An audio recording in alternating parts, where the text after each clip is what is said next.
అందరి నమస్తే.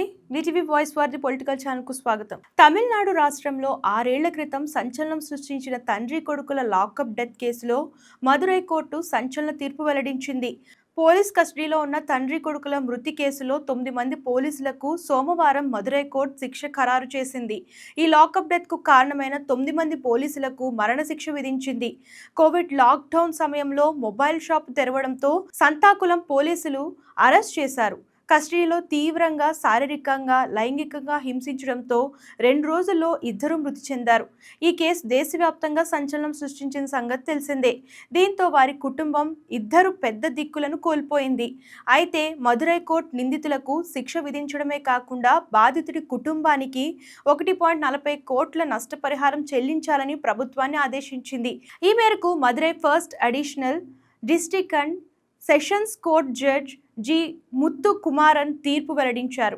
ఈ లాకప్ డెత్ కేసులో ఓ మహిళా కానిస్టేబుల్ ఇచ్చిన వాంగ్మూలం అత్యంత కీలకంగా మారింది.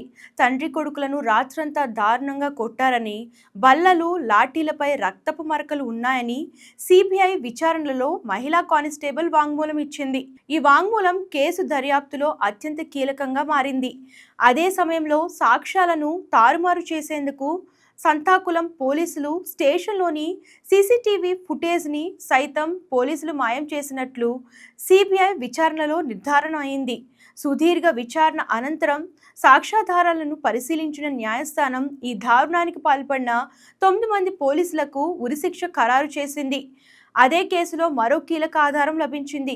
లాక్డౌన్ సమయంలో తండ్రి కొడుకులు అసలు మొబైల్ షాప్ తెరిచారు అనేది అసత్యమని సిబిఐ విచారణలో తేలింది. సో మరి ఈ 9 మంది పోలీసులకు మరణశిక్ష అయితే విధించింది కోర్టు. ఈ దారుణానికి ఒడిగొట్టిన పోలీసులకి ఇట్లాంటి శిక్ష కరెక్టేనా? కామెంట్ రూపంలో తెలియజేయండి. అండ్ ఇలాంటి లేటెస్ట్ న్యూస్ కోసం ఛానల్ ఫాలో అవడం, సబ్స్క్రైబ్ చేయడం మర్చిపోకండి.